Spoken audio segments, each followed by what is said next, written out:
when Lewis Hamilton looked to his future in Formula One in 2012 and decided to leave McLaren, the team with whom he had grown up and won his first world championship, the decision was roundly questioned.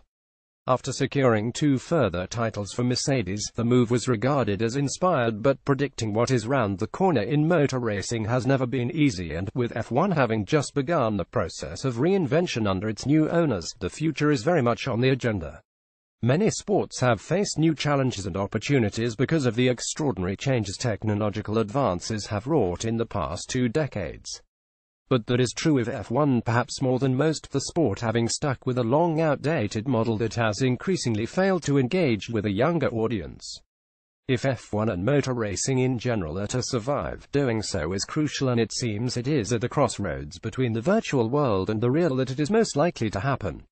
Playing the role of seer in this game is tricky, but one trend has been difficult to ignore: the rise of esports. Several weeks ago, McLaren announced the world's fastest gamer program, an annual competition in which video gamers will compete to win a job as a simulator driver for the team. The team's executive director, Zach Brown, has made it clear that esport will be part of the team's racing efforts in future, and they will stand in the vanguard of what may develop into part of every team's portfolio. It is a good marketing exercise, of course, but also valuable in its own right. The F1 audience is getting older, and this is part of how we capture the younger generation, he says. This is how that generation will grow up learning about the sport. It is the tip of the iceberg.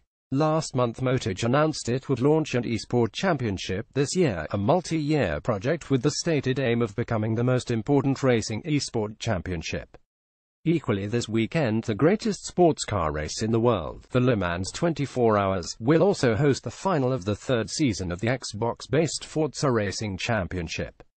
This, the largest racing esports event yet to be held, has been identified by the organizers of Le Mans as an area for expansion, having created an official endurance esports category. We're inventing a new form of motorsport that speaks to a younger generation, Dan Greenawald, the creative director of the Forza games, says. Our goal isn't to mirror a shadow real-world motorsport as it exists today. We want to take the relevance, authenticity and physicality of real-world motorsport and blend it with the approachability, strategy and interactivity of today's major esports. A Rob Race car, image courtesy of Chief Design Officer Daniel Simon. Photograph Rob Race Limited. Rob Race dismissing this is still just the stuff of teens in the bedrooms looks hopelessly naive. In April it was announced that professional gaming will be an official medal sport in the 2022 Asian Games, and Staffordshire University recently declared it would launch the UK's first degree in esports in September 2018. The numbers back both decisions. Professional gaming has a growing fan base, with a global audience not far short of 400 million, worth a revenue projected to be into the billions in 3 years' time. This is not being driven by motor racing gaming, with the majority of esports based around strategy or first-person shooter games. But that such a potential market exists is why so many are eager to become part of it. Red Bull and Michelin are already on board with the Motage project as sponsors, where the aim for the moment is communication, encouraging people to follow the sport, rather than making money.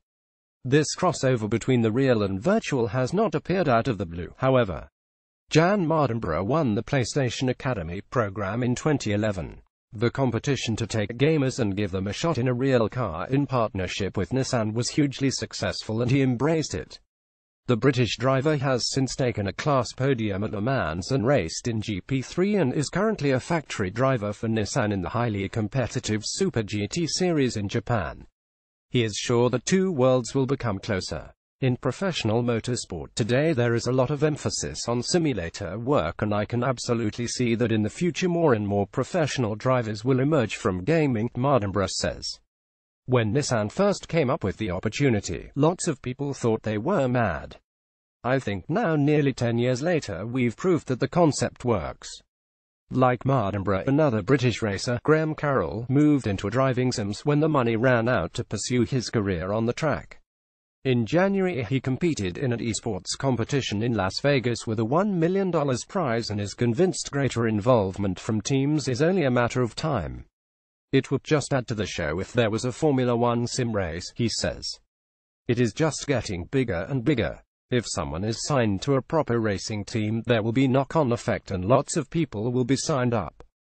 Graham Carroll, a sim driver who competes in races from the rig set up in his bedroom, poses for a portrait in Musselburgh. Photographed Tom Jenkins for The Guardian. For the next generation of drivers such as the prodigious British talent Lando Norris, the 17-year-old who was signed to McLaren's young driver program in February, the line between the two forms of racing has never really existed. Lando Norris is on the simulator every single night with us, Carroll says. People wonder why he is so good. He is in a car at the weekends, but every single night he is on the simulator.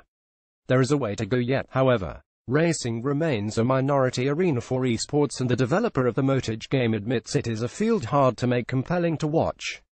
Equally, they must work on the problem of races becoming dead rubbers because players crash out more often, a consequence of there being no fear of death, but they are confident these things will be solved.